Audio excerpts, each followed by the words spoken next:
오늘 하나님 말씀 보겠습니다. 하나님 말씀은 역대하 12장 1절부터 12절까지 말씀입니다.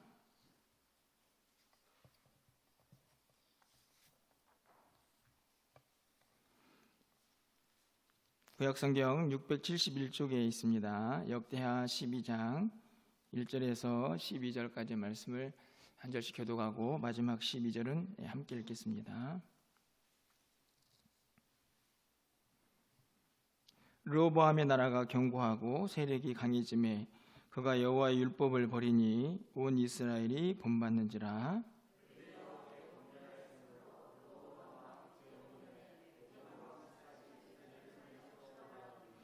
그에게 병거가 1200대요 마병이 6만 명이며 애굽에서 그와 함께 온 백성 곧 리비아와 숫과 구스 사람이 헤아릴 수 없이 많더라. 그때 유다 방백들이 시삭의 일로 예루살렘에 모였는지라. 선지자 스마야가 르호보암과 방백들에게 나와 이르되 여호와께서 이같이 말씀하시기를 너희가 나를 버렸으므로 나도 너희를 버려 시삭의 손에 넘겨노라 하셨다 한지라.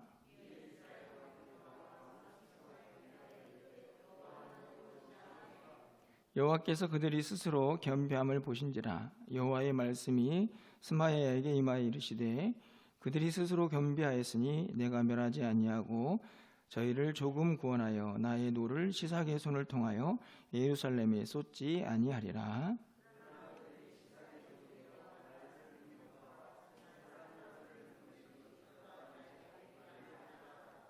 예구방 시삭이 올라와서 예루살렘을 치고 여호와의 전 보물과 왕궁의 보물을 모두 빼앗고 솔로몬이 만든 금 방패도 빼앗은지라.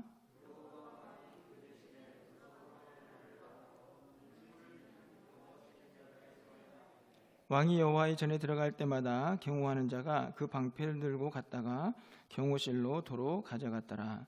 르호보암이 스스로 겸비하였고 유다에 선한 일도 있으므로 여호와께서 노를 돌이키사 다 멸하지 아니하셨더라. 아멘. 할렐루야. 또 수요일에 나오신 분들을 환영합니다. 오늘부터 이제 기도하시는 분들은 앞으로 임직을 앞두고 있는 우리 피택자들이 차례차례 그렇게 기도를 할 계획입니다. 여러분들 생각나시는 대로 좋은 일꾼 될 수 있도록 여러분 함께 기도하시면서 또 임직식을 준비할 수 있었으면 좋겠습니다. 우리가 보통 어떤 사람에게 계산적인 사람이다 이런 말을 종종 사용하죠. 여러분 혹시 그런 이야기 들어보셨습니까? 당신은 참 계산적이야. 이런 말 들으면 기분이 어떠신가요? 좋으신가요? 아니면 몹시 싫으신가요? 사실은 얼핏 보기에는 이 계산적이다라는 말을 우리가 생각해 보면 좀 부정적인 느낌으로 많이 사용하는 것 같습니다. 계산적이다 하면 자기 이익만 좀 챙기고 다른 사람 생각하지 않는 약간 얌체 같은 그런 느낌을 이 문구가 우리에게 보여주고 있기 때문이죠. 그런데 한편 생각해 보면요, 우리가 사실 다 계산하며 살지 않습니까? 여러분 어떠신가요? 아니 계산적이지 않는 사람이 있나? 이런 생각이 또 들기도 합니다. 왜냐하면 우리가 어떤 행동을 할 때에도 뭔가 선택을 할 때에도 계산을 하죠. 그래서 뭐가 더 유익이 되는가를 계산한 다음에 선택을 합니다. 그렇다고 하면 계산적인 게 뭐 그렇게 부정적인 의미도 아니다 이런 생각이 들기도 하는데 어찌됐든지 간에 우리는 계산적인 사람이다 라고 말하면 기분이 썩 좋지는 않습니다. 여러분 그런데요, 우리 하나님은 어떠실까요? 여러분 하나님은 어떠시다고 생각이 드십니까? 제가 오늘 설교 제목을 하나님의 계산법 이렇게 제목을 잡았는데요, 설교 제목을 잡으면서도 제가 오늘 설교하고 싶은 내용이 이 제목에 다 담겨져 있나 이런 생각을 좀 하면서 제목을 잡았는데요, 우리가 좀 생각할 때 하나님은 좀 계산적이지 않았으면 좋겠다 이런 생각을 갖습니다. 그래서 하나님은 은혜가 무궁무궁하시고 막 우리에게 막 물 붓듯이 가득가득 채워주시고 부어주시는 분이 우리 하나님이시다 이런 생각들을 갖죠. 사실은 그런 하나님이 맞기도 하고요. 특별히 우리는요 이미 하나님으로부터 구원이라는 놀라운 선물을 받았습니다. 사실은 만약에 하나님께서 계산적이신 분이셨다면 우리는 절대로 구원을 받을 수가 없죠. 그 구원에는 절대적으로 하나님의 주권과 섭리, 은혜만 가득합니다. 그런가 하면요, 이 마태복음 산상수훈에 보면 예수님께서 사람들에게 가르침을 줄 때에 제자들에게 야, 오른뺨을 때리면 어떻게 합니까? 왼뺨을 돌리고, 억지로 누군가가 오리를 가져가면 어떻게 합니까? 심리를 가고. 전혀 계산적이지 않습니다. 만약에 계산적으로 한다 그러면 오른밤 때렸으면 너도 오른밤 맞아. 이게 맞는 것 같은데, 이런 말씀들을 보면요, 하나님은 정말 사랑의 하나님이시다. 하나님은 절대로 계산적인 분이 아니시구나, 이런 생각이 들기도 합니다. 사실은 우리가 받은 은혜들을 생각해 보면요, 사실 정말 우리가 생각했던 것 이상 측량할 수 없는 은혜를 많이 받은 것이 사실이죠. 그런 측면에서 보면 우리 하나님은 절대로 계산적이지 않다는 생각을 갖게 됩니다. 그런데요, 정말 하나님은 그것이 전부일까? 하나님의 모든 면이 은혜로만 가득하고 사랑만 넘치시는가? 사실은 오늘 본문은 말씀 속에서 우리가 생각했던 하나님과는 조금 다른 모습의 하나님으로 우리에게 보여지고 있습니다. 생각해 보면요, 너무 하나님이 정확하게 계산을 하셔서 조금 당황스럽기까지 한 본문이 오늘 내용이 아닌가 하는 생각이 드는데요. 역대하를 우리가 지금 살펴보고 있습니다. 솔로몬의 이야기부터 시작이 되었죠. 솔로몬의 시대를 끝으로 우리가 알고 있는 것처럼 이스라엘은 이제 분열 왕국의 시대를 살게 됩니다. 그래서 북쪽으로는 10지파가 모여가지고 여로보암이라는 왕을 첫 번째 왕으로 세워서 왕조가 시작이 되고, 남쪽에는 남유다라고 불려지는 유다와 베냐민 두 지파가 모여서 르호보암이라는 오늘 첫 번째, 오늘 분열 왕국의 왕의 이야기로 그렇게 시작이 되죠. 사실은 이제 여러분이 성경을 읽다 보면 이스라엘이라는 표현이 등장을 합니다. 사실 굉장히 어려운 표현입니다. 왜냐하면 이 분열 왕국 시대에 이스라엘은 북쪽에 있는 이스라엘인지, 아니면 정말 그냥 온 이스라엘을 다 의미하는 건지, 아니면 남쪽에 있는 유다를 의미하는 건지 사실은 조금 헷갈릴 때가 많이 있습니다. 그것을 잘 구분하는 것도 말씀을 제대로 이해하는 데 도움이 된다라는 생각이 드는데요, 그것은 문맥을 잘 살피는 방법밖에 없습니다. 하지만 중요한 것은 역대기는 포로 귀환 후에 이스라엘 백성들의 이 재건을 위하여 쓰여진 책이기 때문에요, 북이스라엘에 관심이 전혀 없습니다. 여러분이 읽다 보면 알겠지만 철저하게 남유다를 중심으로 이야기가 전개가 되고, 그래서 그 분열 왕국의 첫 번째 남유다 왕인 르호보암이라는 왕이 오늘 우리의 본문 속에 등장을 하고 있는 것이죠. 르호보암 왕은 41세에 왕이 되어서 17년간 남유다를 다스리게 됩니다. 자, 오늘 본문에서 이 왕은 어떤 왕이었는가를 좀 우리가 살펴보게 되는데요, 오늘 본문에 보면요, 우리가 읽은 12장 1절부터 보지 말고 잠깐 위로 올라가서 역대하 11장 17절에 있는 말씀을 좀 살펴보려고 합니다. 자, 거기에는 어떻게 기록이 되는가를 한번 보도록 하죠.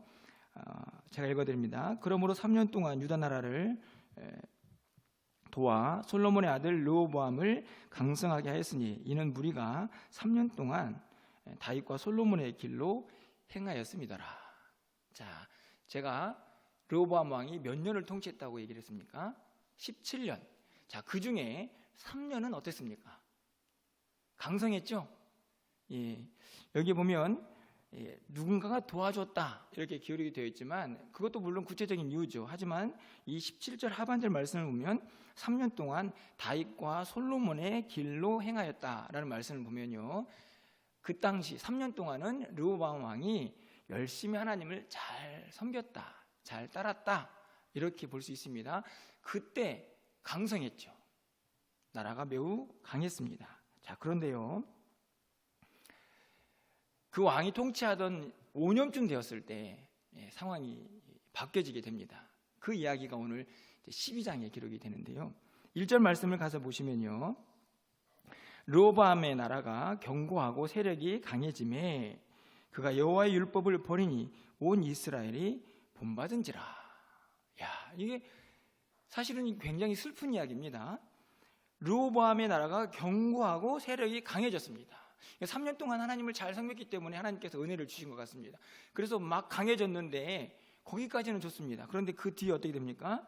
그가 여호와의 율법을 버렸습니다. 매우 슬픈 이야기죠.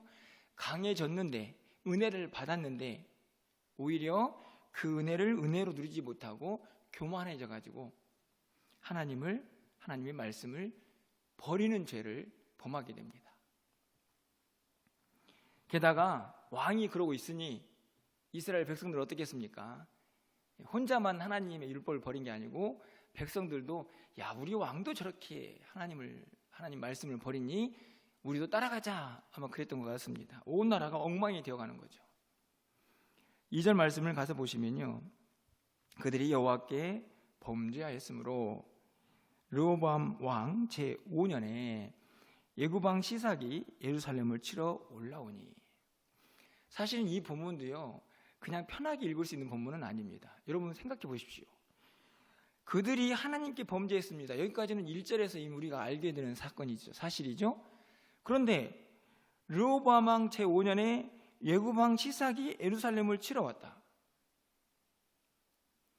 여러분, 아니 한 나라가 지금 하나님 앞에서 범죄를 하는데 왜 다른 나라가 갑자기 치러 올라오는 겁니까? 그들이 무슨 권한으로? 사실은 2절 말씀은요, 우리가 그냥 성경 말씀이니까 읽고 있지만, 아니 한 나라가 하나님 앞에서 범죄하는데 왜 다른 나라가 예루살렘을 치러 올라온다고 기록을 하고 있는가?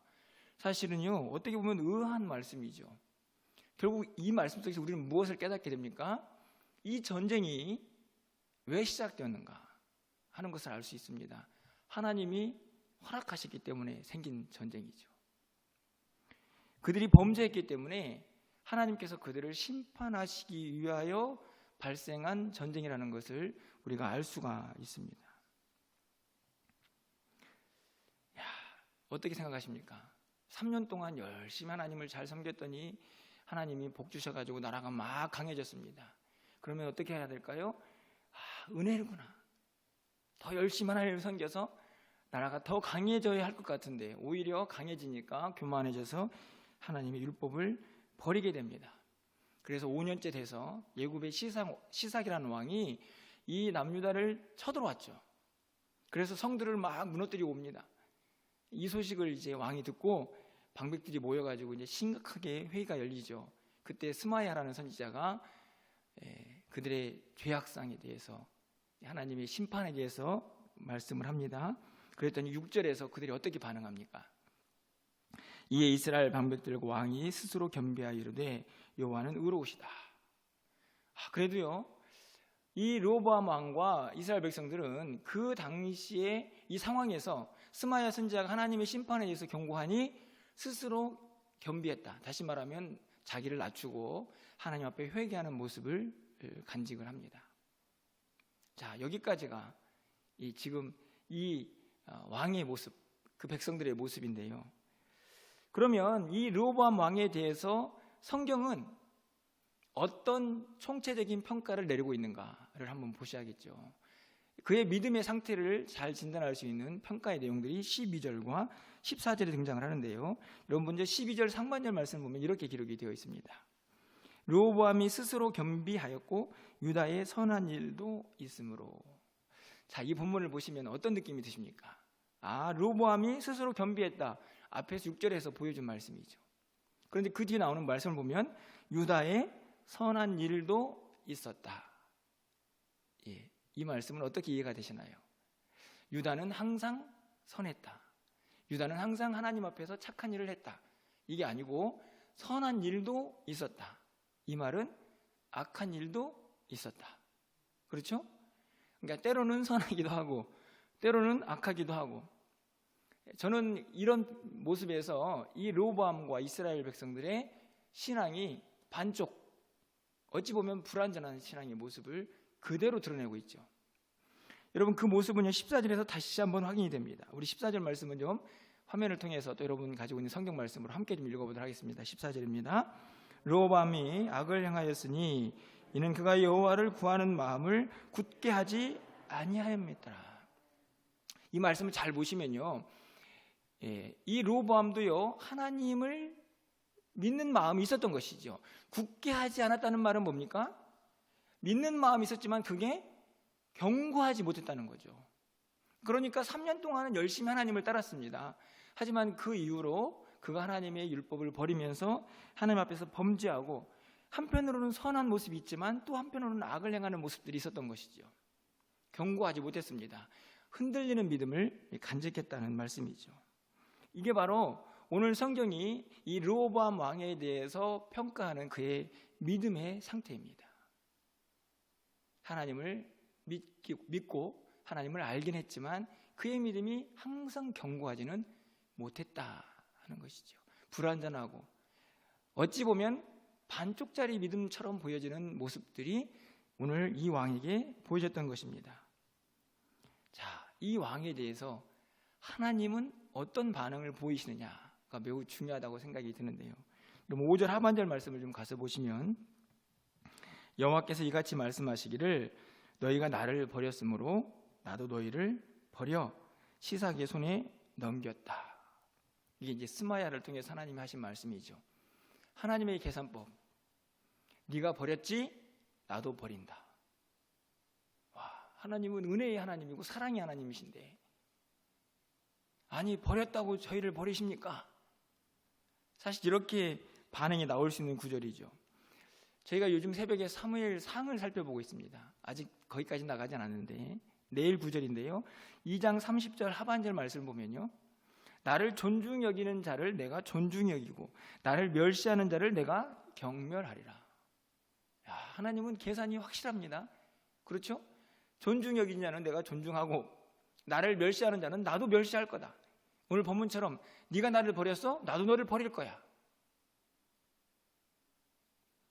그런 하나님이면 안 되는데, 우리가 믿는 하나님은 사랑이 많으셔가지고 내가 어떤 죄를 지어도 계속 용서하시면서 끝까지 나를 사랑하셔야 되는데, 그런데 어찌된 일인지 네가 나를 버려? 그럼 나도 너를 버릴 거야. 여러분, 7절 하반절 말씀은 우리에게 더 충격을 가져다 줍니다.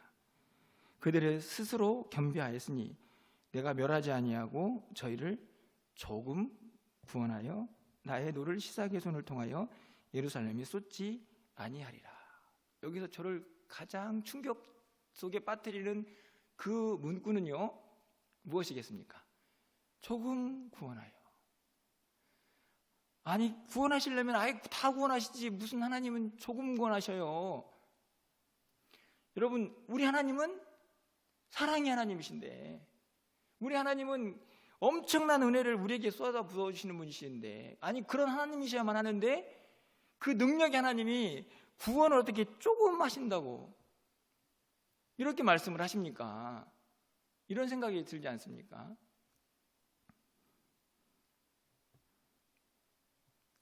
네가 나를 버렸으니까 나도 너를 버린다. 그랬더니 이 르호보암과 그 백성들이 스스로 겸비해서 회개했습니다. 하나님께서 말씀하시죠. 회개했어? 그래, 회개했으니까 내가 구원을 하겠는데 다는 아니야. 조금만 구원할게. 이게 하나님의 계산법입니다. 충격적이지 않습니까? 회개했으면은 그러면 이제 쳐들어왔던 시삭은 막 다 죽어버리든지 쏜살같이 애굽으로 도망가든지 해야 되는데요, 하나님이 조금만 구원하셨습니다. 어떻게 됐을까요? 여러분, 9절 말씀을 가서 보시면요, 예굽왕 시삭이 올라와서 예루살렘을 치고 여호와의 전 보물과 왕궁의 보물을 모두 빼앗고 솔로몬이 만든 금 방패도 빼앗은지라. 여러분 솔로몬이 만든 금 방패는 어떻게 보면 이 이스라엘 왕국의 힘, 영화를 상징하는 방패입니다. 그것을 빼앗기고 다음 구절을 보면 처량하게 노수로 만들어서 그 방패를 대신하죠. 하나님께서요 조금 구원하셨습니다. 예루살렘을 폭삭 망하게는 하지 않았어도 수치를 당하게 하셨죠. 금 방패도 뺏기고 왕궁에 있는 여러 가지 보물들도 빼앗기고 나중에는 일시적이지만 이 애굽에 조공도 바칩니다. 여러분, 아니 하나님 구원을 하시려면 다 하시고 지금 저희가 회개했는데 왜 조금 구원하십니까? 이런 생각이 들지만 오늘 본문은 조금 구원하셨습니다. 그래서 12절 말씀을 보면요, 르호보암이 스스로 겸비하였고 유다에 선한 일도 있으므로 여호와께서 노를 돌이키사 다 멸하지 아니하셨더라. 이 말씀은요 조금 구원하셨다는 말씀이죠. 그렇죠? 멸하되 다 멸하지 않았습니다. 왜요? 그들이 선하기도 하고 악하기도 하고 하나님을 섬길 때도 있었고 율법을 버릴 때도 있었고, 이 구절들을 보면 불완전한 그들의 믿음 앞에 철저하게 하나님도 거기에 맞는 계산을 하고 계십니다. 전능하신 하나님, 능력의 하나님, 그 하나님이면 이스라엘 백성들을 온전히 구원하지 못할 분이 아니신데 어찌된 일인지 조금 구원하셨습니다. 그래서 다 멸망시키지 않고 남겨놓으셨죠. 물론 그것도 하나님의 은혜입니다. 맞습니다. 하나님의 은혜죠. 다 멸망시키지 않았으니까요. 하지만요, 여러분, 여기에서 우리는 반드시 기억해야 합니다. 도대체 그 능력의 하나님은 왜 이렇게 철저하게 그 백성들을 향하여 정확한 계산법을 사용하고 계시는가? 네가 선도 행하고 악을 행하면서 그렇게 반쪽짜리 믿음으로 굳건하지 않는 그런 신앙을 갖는다고 하면 나도 너희들을 구원하겠지만 조금만 구원하겠다. 그래서 수치를 당해야 한다. 너는 그 책임을 져야 한다 라고 물으시는 하나님의 말씀을 오늘 본문이 우리에게 보여주고 있습니다. 여러분, 왜 하나님은 이러실까요? 무엇 때문입니까? 오늘 본문에서요 우리가 꼭 한 가지 기억해야 될 하나님의 마음이 있습니다. 이런 8절 말씀 가서 좀 보실까요? 우리 8절 말씀도 함께 좀 읽어보도록 하겠습니다. 8절입니다. 그러나 그들이 시삭의 종이 되어 나를 섬기는 것과 세상 나라를 섬기는 것이 어떠한지 알게 되리라 하셨더라. 이 말씀은 어떤 말씀이냐면 네가 세상을 섬기는 게 좋은지 하나님을 섬기는 게 좋은지 너는 깨닫게 될 것이다 라는 말씀입니다. 아니, 깨달아야 한다는 말씀이죠. 쉽게 말하면 이게 반쪽짜리 믿음으로 어떨 때는 하나님 앞에서 선을 행하기도 하고 말씀대로 살기도 하고 어떨 때는 하나님을 버려서 율법과 떠나 있는 삶을 살기도 하는 그런 불완전한 믿음으로 하나님을 섬긴다 라고 하는 삶이 아니라 철저하게 온전히 하나님만 섬기는 삶이 얼마나 행복하고 복된 것인지 너희는 알아야 한다. 하나님이 원하시는 마음, 하나님이 이스라엘 백성들을 그렇게 은혜로우신 하나님께서 조금만 구원하신 이유가 바로 여기에 있습니다. 이스라엘 백성들은 철저하게 하나님만 섬기는 것이, 온전히 하나님을 섬기는 것이 얼마나 복된 일인가를 알아야 했던 것이지. 여러분, 호세아서 6장 4절 말씀을 좀 가서 보면요, 에브라임아 내가 내게 어떻게 하랴, 유다야 내가 내게 어떻게 하랴, 너희의 인애가 아침 구름이나 쉬 없어지는 이슬 같도다. 여기에서도 이스라엘 백성들의 이 늘 변화무쌍한 그들의 믿음, 하나님 앞에서 좀 굳건하게 서 있지 못하는 그들의 믿음, 때를 따라서 상황에 따라서 이리저리 흔들리는 그들의 믿음의 상태를 아침 구름, 쉬 없어지는 이슬에 비유합니다. 여기 유다가 남유다 아닙니까? 에브라임은 북이스라엘을 의미하는 지파죠. 여러분, 너네를 도대체 어떻게 해줄까 내가? 저는 오늘 이 호세아 6장에 있는 말씀이 고스란히 오늘 이 르호보암 왕에게 적용이 됩니다. 네가 도대체 하나님만 섬기면 그것이 얼마나 복된 일인지 좀 알면 좋겠는데 왜 그렇게 반쪽짜리 믿음으로 상황에 따라서 이리저리 흔들리는지, 계속 선을 행하고 말씀 앞에 순종하면 얼마나 좋겠는지 그걸 알아야 하는데, 선한 일도 있고 악한 일도 있고, 어떨 때는 하나님을 잘 섬기기도 하고 어떨 때는 하나님 앞에서 죄를 짓기도 하고, 그런 백성들을 향하여 하나님을 섬기는 것, 하나님만 온전히 섬기는 것이 얼마나 복된 것인가를 깨닫게 하기 위해서 하나님은 정확한 계산법을 적용하고 계십니다. 네가 반쪽으로 믿어? 그럼 나도 너 반쪽만 구원할게. 그것이 조금 구원한다 라는 말입니다. 하나님이 우리를 은혜를 부어주실 때는요, 하나님은 계산하지 않습니다. 제가 만난 하나님은 그런 하나님이십니다. 제가 생각했던 것 훨씬 이상의 은혜를 한없이 부어주시는 분이신데요, 단 죄에 대해서만큼은 철저하게 그 책임을 묻는 하나님이 우리 하나님이라는 사실을 오늘 본문이 분명하게 가르쳐 줍니다. 은혜는 한없이 부어지지만 죄에 대하여 물으실 때에는 철저하게 정확한 계산법을 적용하시는 분이 우리 하나님이라는 사실을 오늘 본문이 우리에게 가르쳐 주고 있지 않습니까? 그것이 바로 조금 구원한다라는 말씀이 아닐까요? 여러분, 그렇다면요, 오늘 우리가 어떤 모습으로 살아야 할지요? 너무나 분명하게 그 답이 나오지 않습니까? 첫 번째로는 흔들림 없이 견고하게 온전히 하나님만을 섬기는 것입니다. 여러분, 오늘 르호보암의 정말 큰 아픔은요, 그가 강성해졌는데 여호와의 율법을 버렸다는 말씀입니다. 여러분, 강성해졌다는 말은 무엇입니까? 하나님께서 은혜를 부어주신 것이죠. 제가 언젠가도 이런 말씀을 드렸습니다. 은혜가 독이 되었습니다. 강성케 되어졌더니 그 강성해진 것이 그를 교만하게 해서 하나님의 율법을 떠나게 해버린 것이죠. 온전히 섬기지 못하는 연약한 그의 모습을 그대로 드러내는 것입니다. 여러분, 우리의 믿음을 좀 돌아봤으면 좋겠습니다.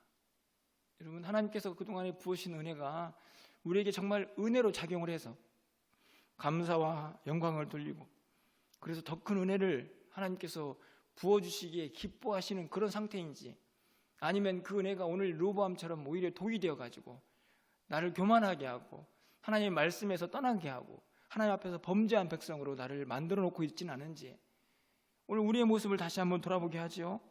그런 의미에서 철저하게 우리의 평상시의 믿음이 매우 중요하다라는 생각을 갖습니다. 평상시에 내가 하나님을 얼마나 견고하게 온전히 섬기느냐, 그 사람에게 은혜가 부어질 때에 그 은혜가 제대로 은혜로 작동을 하는 것이죠. 오늘 르호보암은 그런 견고한 믿음을 간직하지 못했던 것입니다. 은혜가 부어지니 그것이 자기를 교만하게 해서 결국 은혜가 독이 되어버렸습니다. 간절히 바라기는요, 하나님께서 우리에게 은혜를 부어주실 때에 우리의 믿음이 평상시에도 견고하게 하나님만 온전히 섬기는 사람들이 되어서 그 은혜가 은혜로 잘 우리의 삶에 녹아지는 그런 역사가 있기를 주님의 이름으로 간절히 축원합니다. 여러분, 은혜가 독이 되어서는 안 되겠죠. 은혜가 우리의 삶을 더 풍성하게 하면서 하나님 앞에 더 가까이 나아가게 하는 그 은혜로 우리의 삶에 작동을 해야 하는 것입니다. 그러기 위해서 오늘 우리도 내 믿음이 온전한가, 어떤 상황 속에서도 흔들림 없이 하나님만을 섬길 수 있는가를 잘 점검할 수가 있어야 한다는 말씀이죠. 두 번째로는요, 하나님만 섬기는 것이 얼마나 복이 있는가 하는 것을 항상 기억해야 합니다.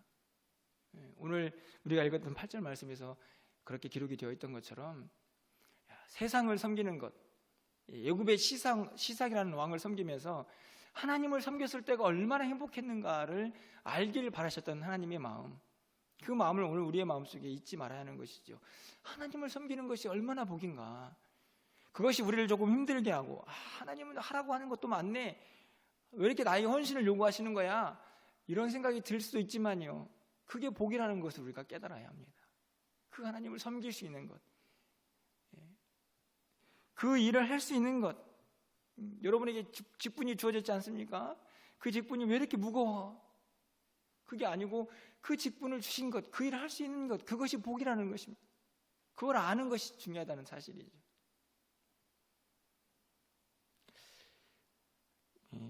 제가 지난주에 좀 오늘 본문과는 좀 거리가 있지만 하나님을 섬기는 것이 얼마나 복인가를 모르는 분이 계시는 것 같아요. 지금 지난주에 찬양대 연습합시다 그랬더니 저한테 문자가 왔어요. 어떤 분이 8명 모였다고. 다 까먹은 거죠.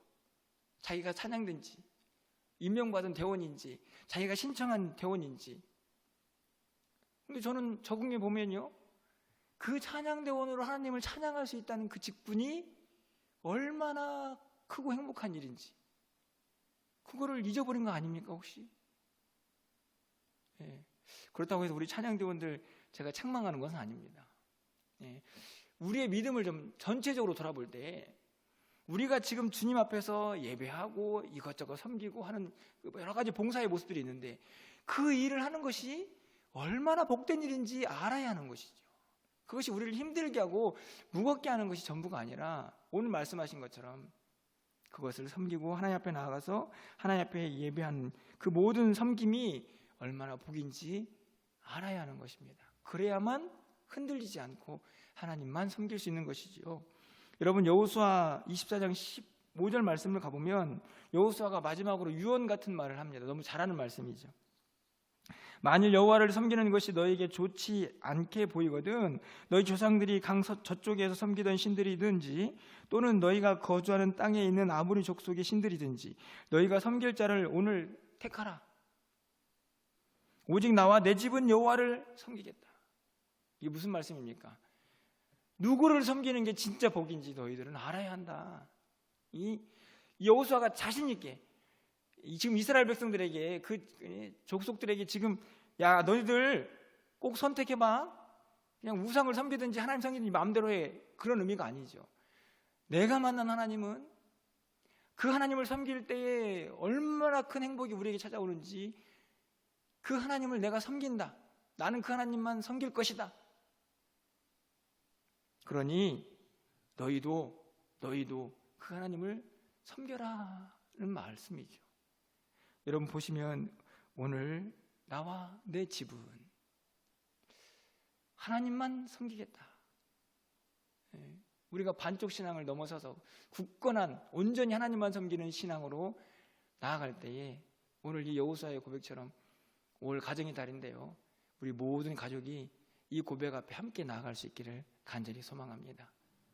우리 온 집안 식구는요, 어떤 상황에서도 반쪽짜리 아니고 흔들리는 신앙 아니고 하나님만 견고하게 의지하고 섬기는 하나님의 자녀들, 하나님의 가정이 되겠습니다 라고 고백하면서 힘차게 나아가는 이 한 달 되기를 간절히 소망합니다. 마지막으로 꼭 기억해야 할 것이 있습니다. 이 죄가 얼마나 우리에게 심각한 것인지를 절대로 잊어서는 안 된다는 말씀입니다. 여러분, 하나님께서요 오늘 이 르호보암 왕에게 철저하게 그 죄를 물으시는 거죠. 조금 구원한다는 말씀은 무엇입니까? 네가 죄를 짓고 하나님 율법을 버린 그 대가, 그래서 온 백성들이 너를 따라서 하나님을 떠났던 그 대가는 네가 회개했어도 책임져야 한다. 그게 하나님의 계산법입니다. 여러분, 그런 의미에서요 우리가 죄를 지으면 회개하는 것이 중요하죠. 하지만 더 중요한 것은 죄를 짓지 않는 것입니다. 왜냐하면 그 죄에 대한 책임을 하나님이 물으실 때 그 죄에 대한 책임을 통해서 우리에게 아픈 흔적이 남을 수가 있기 때문이죠. 하나님은 용서하시는 분이라 우리가 회개하면 용서해 주시죠. 오늘 이 르호보암도 용서하고 겸비했더니 다 멸하지 않으시지 않았습니까?